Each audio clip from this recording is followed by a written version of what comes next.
Oh, what's up, what's up, what's up? You know the voice, you know who it is. I am your host, Justin Emery. Thank you for joining me for episode 5 of Just in Time.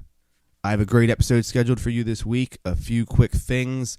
The podcast is on all platforms: iTunes, Google Play, Stitcher, TuneIn, Spotify, anywhere where you check out your podcasts.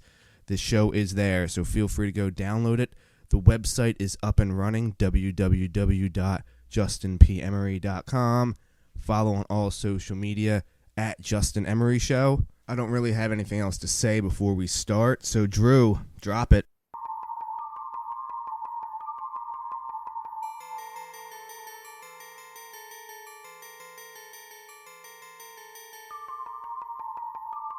This is a Dexter's Lair production. We hit 'em with the give and go. Something gotta give, so we gon' go against the radio. You ready? So now here we go. We hit 'em with the give and go. Something gotta give, so we gon' go against the radio. You ready? So now here we go. We hit 'em with the give and go. Something gotta give, so we gon' go against the radio. You ready? So now here we go. We hit 'em with the give and go. Something gotta give, so we gon' go against the radio. You ready? So now here we go. We hit 'em with the give and go. Don't miss it slow. Shoot the chest pass from the heart and aim to hit they souls. Pick up mode. Bounce pass it over they domes and check they skulls. We trotting from a different glow. Kiss it off the glasses if the shot clock had a mistletoe. We ain't pressed by the breads. We playing the traps everywhere, nothing but nets. Swish into the bucket, we'll drop another teardrop and swat you while you drop another wish. The FCC won't let us be, and so we bought our own whistles, ejected the referees. PIC, Marcus and Justin, the pods of the sport. We the super team that ran the Monstars off the court. Yeah, we talk, but we walk, but we talk. Share your thoughts, them debaters, players, haters, commentators, stars all. Drop a line if you ain't dropping the dime, and we'll assist it. If you didn't catch the dish, you probably didn't share the vision. This ain't video. Hit 'em with the give and go. Something gotta give, so we gon' go against the radio. You ready? So now here we go. Hit 'em with the give and go. Something gotta give, so we gon' go against the radio. You ready? So now here we go. Hit 'em with the give and go. Something gotta give, so we gon' go against the radio. You ready? So now here we go. Hit 'em with the give and go. Hit 'em with the give and go.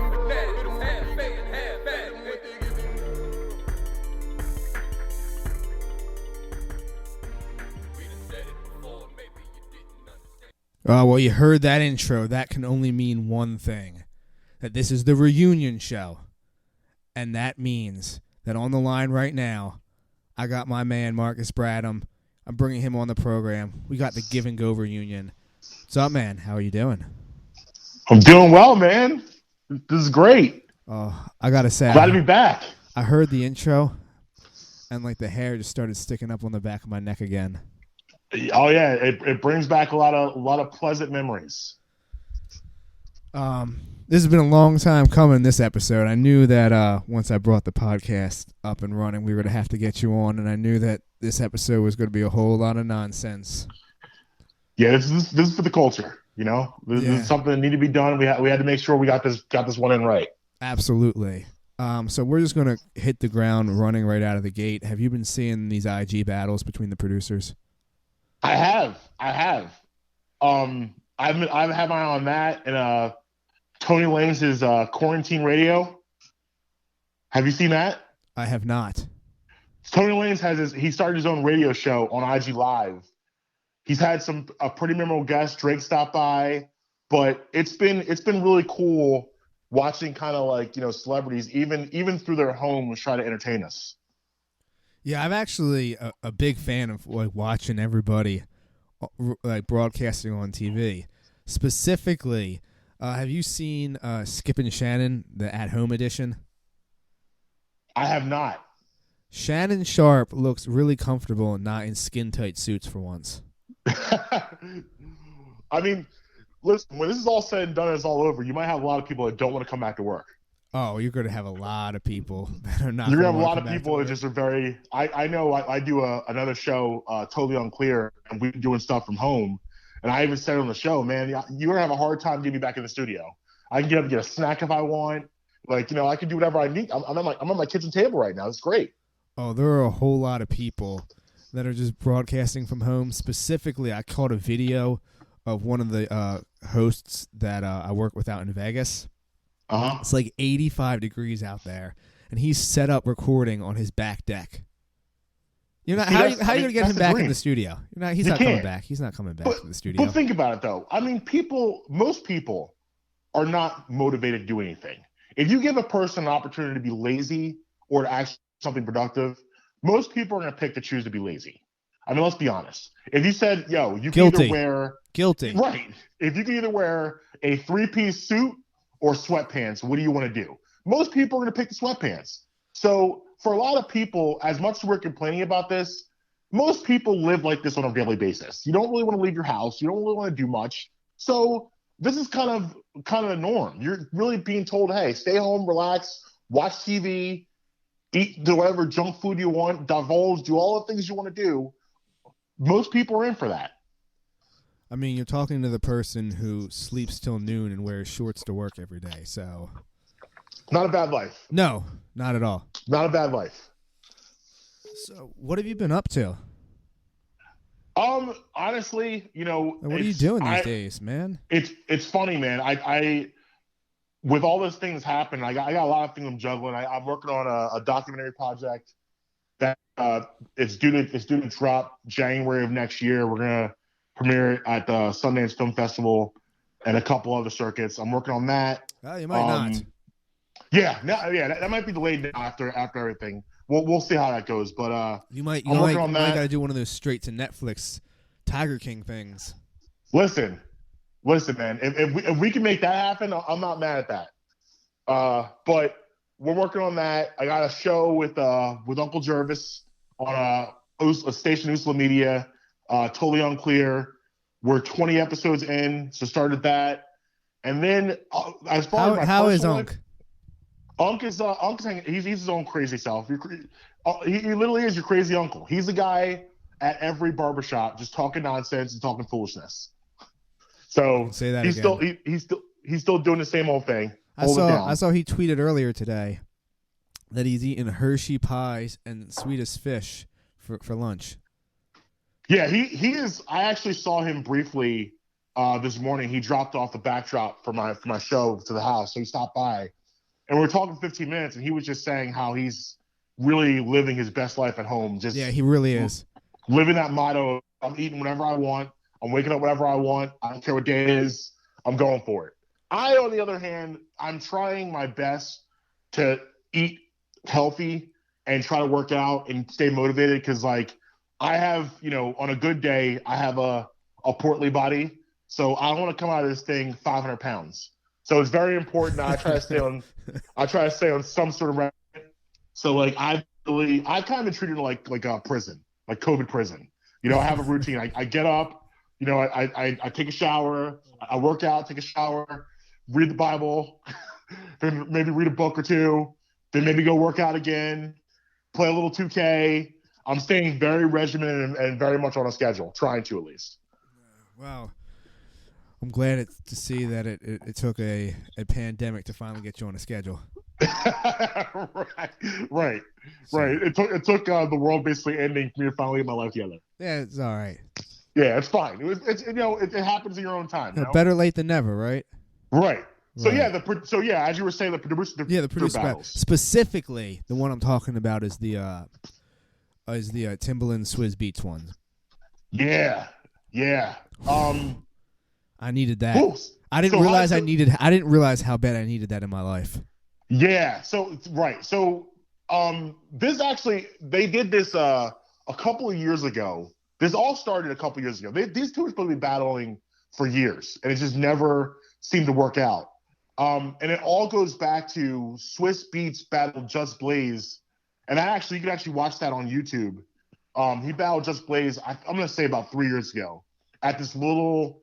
It was like upstairs of this like club or bar, and they had this room. It was actually pretty cool. A lot of celebrities showed up. Busta Rhymes showed up. Ebro from Hot 97 was there. Cassidy was there. So those two went back and forth. It was real fun. It got people talking because Swizz won that battle, and it got people talking about seeing Swizz and Timbaland, and we finally got what we wanted. Even though Swizz's feed was a little weird, that was a little frustrating. But what was he in his car? Yeah, I don't know what he was doing, but I feel like with all the money that he's made, like the guy's been a millionaire since like 17 years old. So with all the money that he's made, I feel like we can afford to get a better feed. But besides that, Well, he's married to Alicia Keys, right? yes, She might have yes, told him to get the hell out of the house for that. right. Yeah, I don't want all that racket in my home. Yeah. We got kids. We can't handle that. He's sitting in the He's sitting in the driveway with all the lights turned off, acting like he's not there. right. But I felt like if I could score, Timbaland to me is a he's a more versatile producer than Swiss Beats. Like Swiss Beats is very predictable about who he works with and the type of beats he makes. So to me, as much fun as it was, because there's two huge names, I don't see how you can score any other way but Timbaland. Because Timbaland literally has done a beat for every landscape of music. And I'll look at Timbaland, even his hip hop is versatile. The way he produces hip hop is versatile. You look at a guy like Bubba Sparks. Bubba Sparks is a dude from like the dirt roads of country, like way in those back dirt roads. And that the beats he made for him, it felt that way. You know what I mean? Like it felt that country sound, but it still was hip hop. Like that's the genius of Timbaland. I think if Timbaland was going to battle anybody, I would have rather seen him battle like a Dr. Dre. That's what I would need to say. I'm waiting to see who wants to try to step to Dre because I'm not sure who there is out there that's gonna want to do that. I mean, who did it last night? It was Scott Storch. It was supposed to be Pharrell, wasn't Manny it? Fresh. Yeah, Manny. Pharrell's been mentioned, but I don't know that he was actually supposed to be on the docket. I'm not sure, but I know what ended up happening with Scott Storch and Manny Fresh. In my opinion, Scott Storch washed them. Oh yeah. Oh, it wasn't even close. But again, it's a versatile producer against a non-versatile. Like Manny Fresh, he's a great producer, but he does kind of the same things. So Scott Storch has produced for so many different artists, and Scott Storch, by the way, is a Dr. Dre disciple. So that's his protege. So you're taking a guy who's from the school of Dre against Manny Fresh, who's pretty much done the same type of beats throughout his entire career, where Scorch he's done stuff for Beyonce. Like he has credits on Still DRE. Like, I mean, he's all over the place. So I don't know. I think Storch, that was a mismatch. I wouldn't mind seeing Kanye and Pharrell. Listen, man. I mean, I knew we were going to get to this. I knew we were going to get here. It was a matter of who was going to mention it. But it's unfortunate those two are such recluse, because that would break the internet. That would definitely, that would be the most watched thing on Instagram Live ever. And you're talking two guys who I don't know how to call that. No, it would be a heavyweight fight. Like, I don't know how to call that, because I don't want to be disrespectful. I'm not gonna say Pharrell, I'm gonna say the Neptunes, because don't be sleeping on Chad Hugo.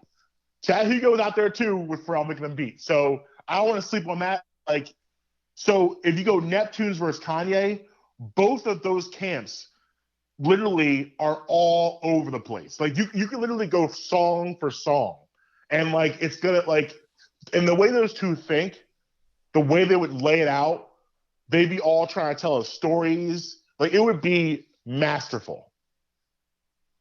That's what we need. That's what we need. That's what we need. We need to get that done. Who do we talk to? I mean, listen, we can start adding people. I don't know if they're going to listen. They ain't going to listen. I mean, they're probably not going to listen, but we can do it just to make ourselves feel better. Yeah, definitely. Another thing that I need that you and I had talked about the other day off air. Yeah. Is this COVID-19 mixtape. Oh, yes. We need it. Yes. Who's dropping it? Yes. I mean, I was in for you. I mean, do you want to tell the people who you have? My guesses were Kendrick and Cassidy. Yeah. And hearing from Kendrick now of all times would be amazing, because Kendrick's the type of artist that would thrive in an environment like this.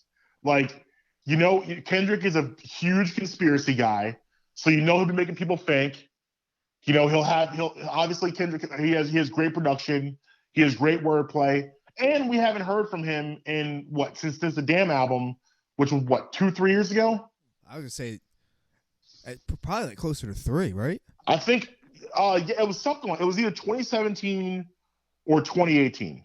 One of the two. I think it was And- 17. I think it was pre-Give and Go, to be honest. Wow. I'll Well, pull yeah, that up. I I'll mean, pull it we up right now. definitely I'll pull need- it up right now. But I'm pretty sure it was pre-Give and Go, 2017. I mean, if that's the case, we definitely need some Kendrick. But that's who he is. Though. He's the type of artist that just like disappears for a little bit, and he's like, "Yo, I'm back. Here I am." And then you want to be mad, but you can't be mad. 'Cause he's so good. Yeah, I'm pulling it up here. Wow, we just passed the April- three. We just passed the 3-year mark. Yep, April 14, 2017. Well, I'm seeing March 23rd, 2017. Well, either way, Okay. March 23rd, Either way, April 17th. What it's within the next same 2-3 Yeah, weeks. same ballpark. So yeah, we're about Well, yeah. 3 years away. And because he's a guy that doesn't do a lot of features, you really don't hear from No, him unless he's dropping an album and doing a project. I think he might be working on it. I mean, this isn't a COVID thing, but like an artist I want to hear from now is Rihanna. Interesting. I miss Riri. Do you? Absolutely, I'm a huge Rihanna person. I And used to be until I saw her live. I can see how she would not put on a great It concert was live. terrible, and I mean, I'm not going to sit here and say I was the biggest Rihanna fan of all time, Yeah. but I didn't dislike her, and I still don't dislike her. But man, did that leave a bad taste in my mouth? Now I And understand. I understand she shared a stage with one of the GOAT live performers of all time. It was the Eminem and Rihanna tour back when the Monster Tour. Yes. So I understand that, that's quite a, beast to share the stage with, but still. Yeah, absolutely. Even during her solo parts, like where she would do like one of her songs, you know how they do, do a couple of his own, they do the collabs, Yeah. he comes off, Right. she do a couple of hers, even during her songs. Very underwhelmed. I mean, I'm not mad at that. I can understand that. I haven't seen Rihanna live, but I've seen her on award shows like that. Her performance skills have never really blown me away. And I would say, Beyonce has her by far in that category. But I could make an argument that over the past 10 to 12 years, Beyonce has been taking Rihanna's lead and following her and kind of copying off of her. Because in my opinion, I think Rihanna has been a trendsetter to the way R&B pop type music has been made for probably the past 12 years. I won't disagree with you on that. Rihanna is, I mean, you listen to her sound is I'm telling you, you listen to the things she's put out and you'll see shortly afterwards, Beyonce starting to follow that. I'll give you an example. And I won't even go back that far.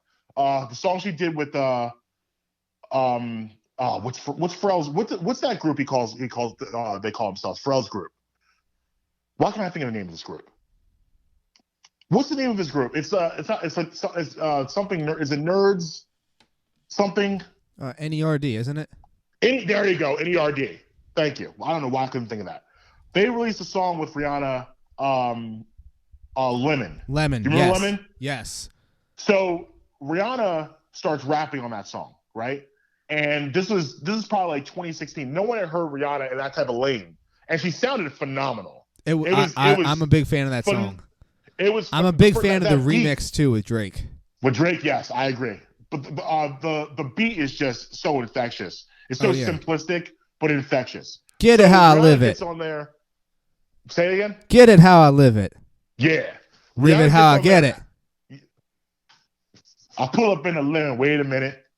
Rihanna gets up there and absolutely just obliterates it.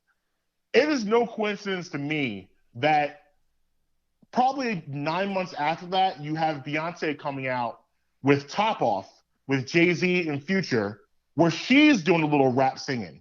And then we fast forward even further than that, going to her album she did with Jay-Z, The Carters, where pretty much the entire album, she's not even really singing. She's pretty much she's doing a rap melody, kind of song singing, rapping type of thing. Yep. And she wasn't doing any of that stuff in her earlier stuff. And I think a lot of it is by Rihanna. See, to me, there's always been a low-key rivalry between those two, and it all revolves around Jay-Z. Now, I don't know this for a fact, but I believe that he slept with Rihanna. I also believe that he has been told not to work with Rihanna. Real quick, I'll go back to 2012. 2012, the last song that Kanye and Jay-Z did together was Click. In that song, Jay-Z has the second verse, and he starts off by naming kind of his clique. And he says, yeah, I'm talking Ye. Yeah, I'm talking Re. Yeah, I'm talking B. Yep. As soon as I heard that, I was like, bro, you fucked up. How in the world are you going to mention another chick before your wife? I mean, I think it sounds better saying that first, though, to be honest with you. You can't, bro, you cannot mention another woman before your wife. You can't do that. I'm not disagreeing with you. That can't happen, bro. That is a no-no. So it is no coincidence, because if you remember, before that song came out, that was the clique. The clique was Kanye, Jay-Z, Rihanna. They were making a lot of music together. All of a sudden, that music stopped. And we haven't heard a Jay-Z, Rihanna collabo 2012. Why do you think that is? I think Miss Knowles Carter sat her husband down at that Lemonade album and said, you're not going to be making me look like a fool anymore. You're not working with her no more. And you're not working with any of these chicks that I feel like you smashed. If I even think you smashed them, you're not working with them no more. He really honestly, Jay-Z don't even do Song with Women anymore, really. What song has he really done with a woman? He don't really do songs. He don't really do songs. This is beyond. Say again? He's not really doing songs, period. I mean, he's putting out music. Like he just did that. He did that Jay Electronica put out his album 2 weeks ago, and it's basically a Jay-Z, Jay Electronica mixtape. Didn't even listen to it. Didn't even know about it. Bro, it's actually. I mean, Jay-Z. I mean, he's still in shape. He still can rap, no question. So he killed it, and Jay Electronica did his thing. But back to my point, I think there's definitely a behind the scenes rivalry between Rihanna and Beyonce. And I was talking to my fiance the other day, and I was saying, listen, when Rihanna comes out, but whenever this next album, whenever the next project she drops, she's got to take some shots at Beyonce. It's go time. Go get that throne. Go get it. Yeah, man. I don't have anything else to add. You just worded it perfectly. Go get that throne. Go take that throne. Go take the crown, because there's not too many people that can talk crazy to Beyonce and people believe it. Rihanna is one of those people, because Rihanna is her fan base is pretty large. I don't know if it's the Beehive, but it's pretty large. The Navy's strong. Don't make no mistake. The Navy's strong. Absolutely. She makes more money than Beyonce because she has that Fendi deal. And Beyonce has got the Adidas deal, but Fendi, come on, bro. So she makes more money than Beyonce. Musically speaking, she can go song for song with B right now. Don't get it twisted. And I agree. And she can talk crazy to her, because now we know you showed us that lemon swag. So I believe it would be a good move for her to go snatch that crown, because Beyonce's not going to give it up. She's not going to sit down for anybody. You got to take it. This is going to probably get me killed. I'm not even that big of a Beyonce fan. You know what's funny? I'm going to tell you what's funny about that statement. I feel like everybody says that, but if we were riding around the whip, or I was in the house and I threw on a Beyonce playlist, I bet you would be a bigger Beyonce fan you think. I think Beyonce is in a space. I didn't say I'm not a fan. I'm not that big of a fan. Right. But like, it's funny because, like, again, my fiance, one time she said to me, she's like, you know what? I don't really feel mad into Beyonce. And then it was funny because I have a Beyonce playlist on my phone, and I threw it on, and she's word for word and everything, bopping her head. I'm like, and she's like, well, maybe I do like more stuff than I thought I did. I think Beyonce is one of those artists that she's so talented, you don't want to like her. You know what I mean? Like, one of those people, like, it's weird. Like, we have this thing sometimes with people, we always see this, like, it's like the New York Yankees. It's like the New England Patriots. So people sometimes don't want to see people like that win. People who always win it. Like, when have we ever seen Beyonce take an L? She's never taken one. Never. Never taken an L. She's undefeated. So people like that, like, that's why Floyd Mayweather makes so much money with his fights, because people want to see him lose. He's the villain. They want to see him lose. And so they buy that fight hoping he loses. And Beyonce's the same way. Like, you don't want to see her win because she always wins. That's why Rihanna going at her would be a perfect matchup. Because it would get the streets would be talking. Oh, there definitely would be. No doubt about that. Now, I had mentioned it before, the Lemon remix with Drake. So we're just going to stay on the topic of Drake. Do you still hold the same position that you held before? Okay. So yes and no. Here's my stance now. When we talked about this before with Drake, it's not that I didn't appreciate music that he makes. It's just that him as a person, I just don't particularly like what I see from him. I think for a long period of time, he was trying too hard to be cool. That's all my stance with him. He tries too hard to be cool. And I always felt with him, like, bro, you're talented. Like, but just because you're talented, it doesn't mean you're cool. Those are two totally different things. And you don't have to be cool to be talented. I can still enjoy your music and not think you're that cool of a person. But I feel like he's kind of relaxed a little bit in the past year. I don't know if something's happened. Maybe it's Adonis has done that for him. But I don't feel he's in the same space he was a year and a half ago. I think he's relaxed a little bit. But musically speaking, if we want to be honest about it and have a real conversation, like, Drake is on the greatest run of music in the history of music. Like, we've never seen anything like this. We have never seen one person dominate the charts for 10 years. That's never happened in the history of music. Guest features, singles, albums. Right. You can name any greats you want. Collabs. Right. You can name any greats you want. Nobody has dominated the charts for 10 years, which is dropping music after music, song after song after song, and it all just being fire. Like, he lives on the Billboard charts, which is it's a hard thing to do with, especially the microwave society we live in now, where people are so on to the next thing. He is a constant in our society and a constant in our music. You know, like, he is. I have to give him his props and respect for that. Like, but just because he's that, you don't need to do, like, I don't need you battling. I don't need you doing that. Like Drake, you don't have to battle anybody. Yeah. You don't got to get, really you don't got to need get in that. beefs. What's that? I said, yeah, I agree. I don't need that. You don't have to get in beefs. I don't need to hear that from you, bro. Like, you don't got to prove nothing to anybody. Your resume speaks for itself. You are Drake. Like, do right and kill everything. Just like you said you were going to do in your first album on Miss Me. Do right and kill everything. That's all we need from you. Like, that's what it stands for. Show me that. Show me the song. Show me the music. That's all I need from you. And as long as he does that, I'm cool with Drake. I'm ready to come around and admit to you he lost a push. Thank you. I told you it's going to happen.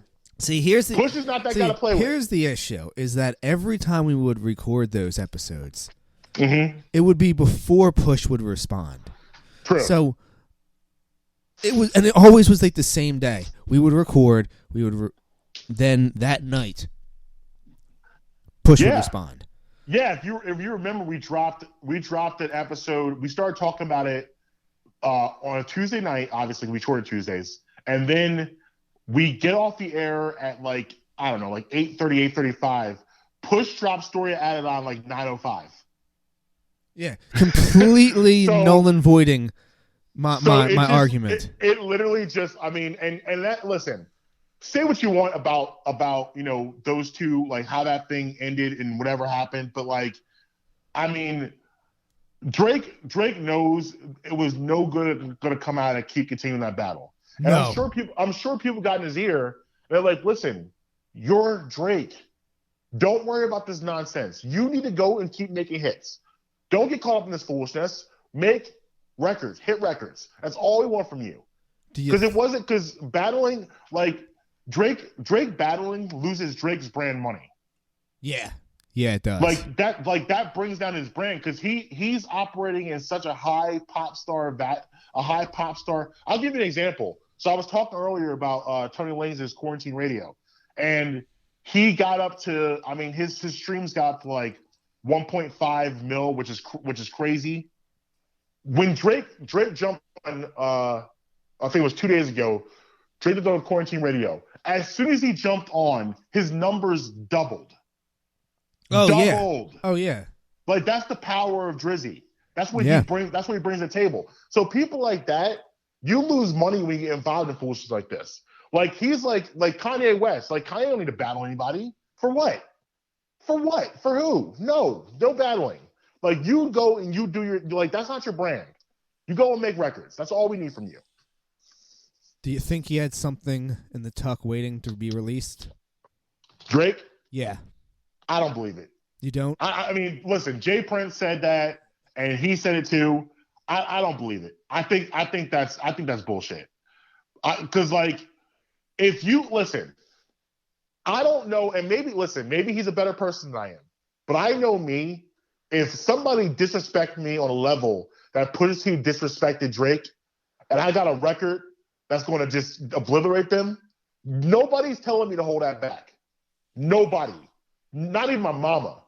Nobody is telling me to keep that down. I'm releasing that. I got to do it because you got me out here looking crazy. I had to put out a whole IG post to explain myself. You got me out here in blackface. He put out a press release, man. He had to put out, it was so bad he had to put out a press release to explain the picture. That's how bad it was for him. It was bad out there. But definitely wasn't good, man. No, not at all. Not at all. It was, listen, if you want to be real, it's just only L in 10 years. Only L was that situation. But I mean, he addresses that on why can't I remember it? What's that song him and Future just came out with? Life is Good. Yeah, he addresses that. Mm-hmm. He had to. He admits because they called him slipping. He did an interview on. He rarely ever does interviews. He did an interview on Rap Radar podcast, which is on Tidal. He did it just around New Year's, somewhere in there, and he talked about the situation, but he didn't really fully admit that it was an L. He kind of was like, well, I mean, if people think it was an L, I guess I took an L on that, but like, and he kind of tried to discredit the situation and discredit Push and all that stuff like that. So he came off kind of corny. So it was good that he finally just said, yeah, man, you know what? I took that L, but yeah, guess what? I'm still here. Because he is. At the end of the day, his brand is so powerful, it withstood that. There are plenty of people in hip-hop that if Push did that to them, they couldn't come back from that. Yeah, I mean, like, not only did it withstand it, even though he beat Drake, it didn't do anything to enhance his brand. 1,000%. 1,000%. Because at the end of the day, Drake gonna keep hitting you over the head with them hits. Yeah. Like Drake got slaps for days. So he's gonna keep putting his music out. And at the end, and Pusha T, as much as I like Pusha T, he's not a type of artist. He's not a hit maker. He's a rapper. He's a rapper's rapper. He's your favorite rapper. He's your favorite rapper's rapper. Is what he is. He's a guy that's going to get in the booth and he's going to spit some crazy stuff, but he's not going to come up with those hits like Drake can. No, I agree. So we're going to get to the part of the show where I'm just going to just hit you with some random questions all around different topics. Just give me first, one or two line answers that come to your head. Sounds good. Does this pandemic save Brett Brown's job? Oh, listen, I said this about a week ago to some friends. The people that are most happy about this pandemic are the Sixers, because the Ben Simmons situation, and also too, the biggest thing that the Sixers benefit for this pandemic is nobody is talking about the Jimmy Butler interview. Nobody cares. Fact. And that interview dropped, I think, a Tuesday, the Tuesday before the entire country started to shut down. So no one really had a chance to react to how volatile that interview was and how damning it was for Brett Brown and the organization. Because listen, we talked about this off air, and my stance was going into this that I always thought this was a Ben Simmons, Jimmy Butler issue. I had no idea this was a Jimmy Butler, Brett Brown issue. And the way Jimmy Butler was breaking down things on that show, it really gave me some pause about the job Brett Brown is doing. I already had pause anyway, but it really, really cemented things like, whoa, I don't know if this is the guy. And with everything that's happened in the past weeks, nobody cares. No one. I think people probably even forgot about the interview and even existed. So I agree. So yeah, absolutely. Brett Brown is probably the only person rejoicing. I mean, obviously, listen, we're talking in sports terms. Obviously, no one wants anyone to die or anything like that. But if we're talking in sports terms, Brett Brown is very, very happy about this pandemic because it's a lot of things he doesn't have to talk about right now, and no one's going to ask him when they come back. And then when they come back, he'll have the starting point guard back. It'll be all good. We're going to stay on the topic of people who, in the world of sports, are happy that this is going on. Houston Astros. Oh my gosh, yes. Just kind of give me your thoughts. I don't really have a specific question. Just give me your whole thoughts on that.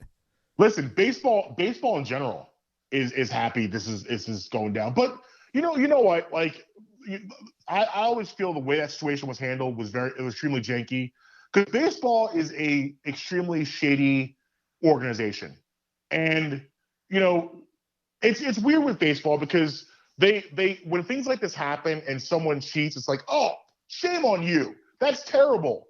Come on, bro. You guys didn't know this stuff was going on for years and years. People have been stealing signs for years. Now, were they stealing it to the degree that the Houston Astros were stealing it? Of course not.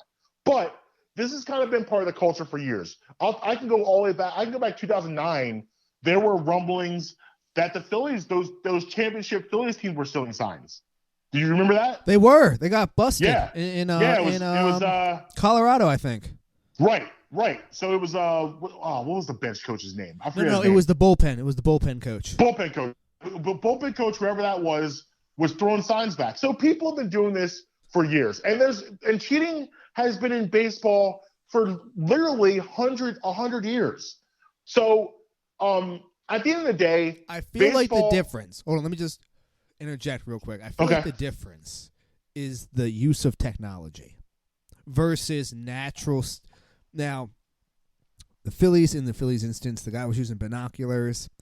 Yeah. I mean, in the baseball sense, they probably wouldn't consider that cheating. But isn't cheating at the end of the day just cheating? Like, isn't it just a black or white issue? I didn't know there were gray areas of cheating. Well, no, I'm saying for baseball specifically. No, but I agree with you. But I like the idea of the technology being the big problem with this, to me, is foolish. No, but I'm saying that's further proves the issue with baseball.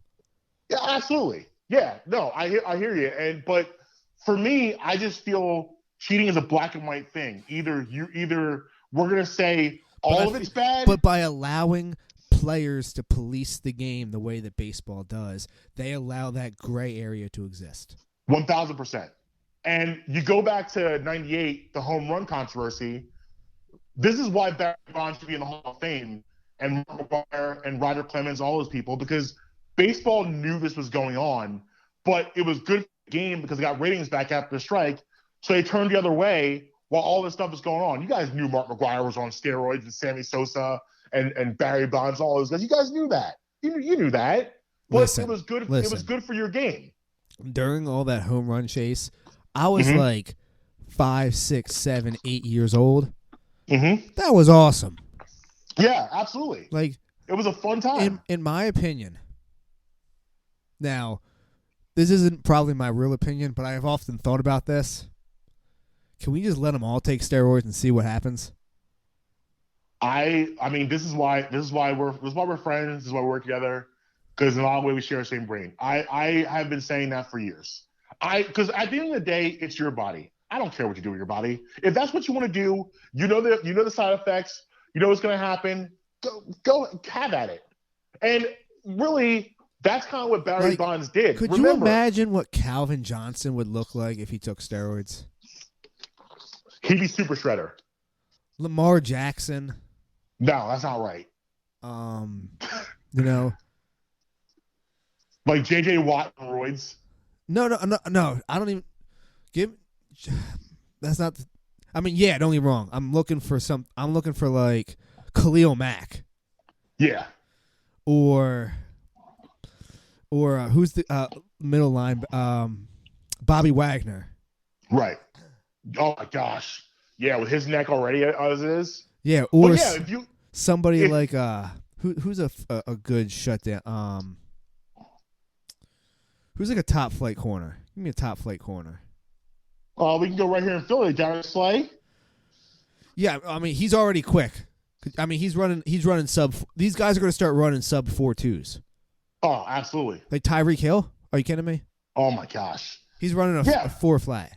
Yeah, but if you go back to why Barry Bonds started taking steroids in the first place, to recover. It was because say again? He wanted to recover from injury. Right, but also he said this that let's be honest. Barry Bonds before steroids was a 5-tool player. He could do everything. There was nothing the guy couldn't do. Hit for power, hit for average, field. He was fast. He had it all. So he's doing all of this stuff, putting up great numbers every year, but all people want to talk about are Mark McGwire and Sammy Sosa. So he said, you know what? Fuck that. Guess what? I'm going to take steroids too, and now I'm going to really obliterate these numbers. But you know what? Like, I get it. Like, I'd be mad too if I'm this great of a player and you got these two taking these supplements and all of a sudden people are just talking about them and focusing on them. And also, too, one more thing. Barry Bonds, regardless of steroids or not, his 70 home run season was remarkable. And the reason why it was so remarkable is because this man only saw about 1 to 2 pitches per game. Oh, it was crazy. I remember watching it. That's it. And was it 2007, I think? No, I'm sorry. No, 2003. Yeah, no, 2007 was when he broke the all-time record. I believe it was 2003.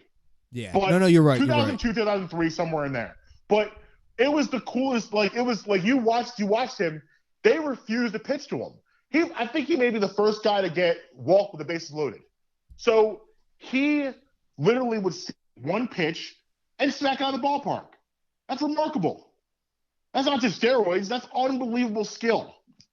So he needs to be in the Hall of Fame. All these steroid guys need to be in the Hall of Fame because baseball profited off of it. They turned their back and didn't care what was going on because they were making the money. And then when it stopped being profitable, then all of a sudden they cared. You can't do that. And the same thing with this scandal. And that's why I think Houston wasn't punished to the full extent of the law, because baseball knows there's more of these teams doing this stuff. Houston's dying across right now, so to speak. They're not the only team involved in this. There's more teams doing this stuff. And Houston probably knows that too. And they say, listen, if you want to start naming names, we can do that. We can do that. So either you go light on us, or we're going to start naming names and really blow this thing up. Now, me and my brother the other day were talking about athletes who could play all 4 sports. Now, you always hear about, like, oh, that guy, you could definitely play in this sport, definitely play in that sport. And we sat there and really ran it down. And there's maybe only about a dozen, maybe a dozen and a half athletes that you could actually say would be able to play all 4 sports. So I want to hear a couple of your suggestions for that. I'll run a couple by you that we came up with. Klay Thompson could probably play all 4 sports. Okay. I can see that. Calvin Johnson, obviously. Yep. Not Kyler Murray, obviously for the height reasons, like that, like things like that disqualify them. People that like physically with their skill, like their body and everything, could step in and play all 4 sports. Yes. Bryce Harper, Mike Trout. Yes. Those were a couple. So I want to hear a couple of yours. So to see if we missed anybody. right off the bat, the first name that popped in my head was LeBron James. Yes, we added him strictly for He's a freak. Yes, the only question is that could he actually play baseball? Could he actually hit a ball? I believe he's that much of a freak that he could figure it out. Yeah, no, I'm I agree. Like, He's on the list. Would he be an all-star? Probably not. But I bet LeBron could hit like 230, which is remarkable for someone who's never played the sport before. Yeah, no, I agree. Like he's on our list. It's just that's why he wasn't predominantly towards the top of the list. I got one more. Yes, Russell Wilson. Thought about him. Only his height we thought might have restricted him in the NBA. That was the only reason. We got some 5'11" point guards. He could be a nice shifty. He 5'11". He was the main guy who didn't make it in. Like, he was the biggest guy who didn't. Like he was the top. I think Russ could do it. Russ would thrive in hockey. Yeah, no. He's already a good baseball player. Yes. Yeah. No, I agree. Like that was the only thing is we didn't know if his height was going to prevent him from the NBA. So that's why he was on I'm gonna go a hockey guy. I'm gonna go Connor McDavid. Connor McDavid is a great athlete, and I think he could do. He's one of those guys that could do whatever he wants. Yeah, a couple other ones that we had thought of. Staying in the NHL realm, Ovechkin. Yes. Thought he just most hockey guys would be able to another knock was on them was potentially, do you think they would be able to function on skates? LeBron's a big man, but like you said, he's a super athlete. But he's a freak. He'd be Eric Lindros 2.0. Like most NBA guys, you would have to look at her in the mold of Chara. Like Eric Lindros was what, 6'6"? Like 6'5", 6. But look at Chara, like 6'8", 6'9". That's the more the mold you're looking at. You don't really have too many guys that are that big. No, but if anybody could do it, it'd be LeBron. Like I said, he's a freak. There was another one that we had, and I'm really trying really hard to think of it because I want to say the name on the podcast, and I don't care if I have to just wait and cut this out until I think of it. Because there was one I had, and I don't know why I can't remember it. Is it a hockey guy or? I want to say it was a hockey guy, but I don't. Crosby? No. Have you ever seen him at a charity softball game? No, I haven't. Not good. I think Claude Giroux actually would do well in other sports. I actually seen him. He's actually a big hoops guy. Yeah. Oh, I'm sorry. I remember who it was. All right. Another name who I know you probably would be surprised about, but I promise you he could do it. Sam Bradford.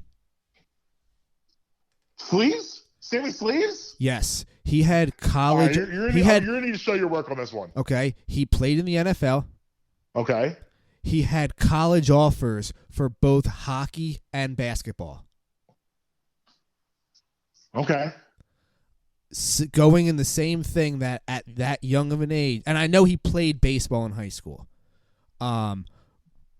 Assuming that athletic talent could quote unquote athletic talent could transfer to baseball if he focused solely on it, I would assume that he could play in all four sports. If he was getting collegiate offers to play hockey and basketball. He's just so goofy looking. I guess I'll just never take him seriously because he's so goofy looking. No, he I believe. Have you ever seen someone look worse in a uniform than Sam Bradford? No, absolutely. I agree with you 100%. But the thing he looked like he was wearing his like big brother's like football. Oh, uniform. It was terrible. It was horrendous. It was, but what people don't realize about, well, maybe they do. It's just he's so bad that you don't even think about it.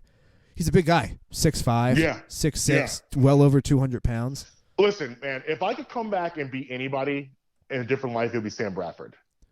Do you know the amount of money that he has made for doing like absolutely nothing? Yeah, but I'll do you one better. I would be Eli Manning because number one, he's paid more.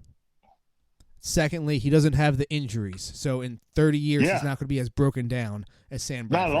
Not at all. Yeah, you're right. You're right. I'm coming back as Eli, and I got some rings. That's fair. I got some rings. That's fair. You got 2 rings, and you can say You're the only you and Nick Foles beat Tom Brady in the Super Bowl. Yep. Fair. Me and my brother stopped him from getting 10 rings.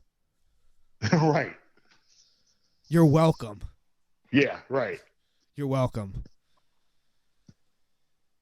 So what are some of the projects you got in the tuck? I mean, Well, I know we mentioned it earlier, but like what's not out that we can look forward to? Well, the big thing is this documentary. I don't want to say too much about it. No, yeah, because no it's problem. ongoing. But I'll give you a little snippets about my cousin. My cousin's name is Anthony Wright. He was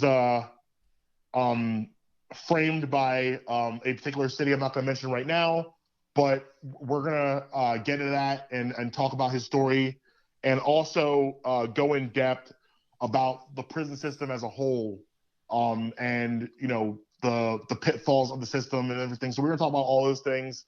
That's the main thing I'm working on right now. I'm super excited about this because it's, number one, it's my family, so it's a passion project.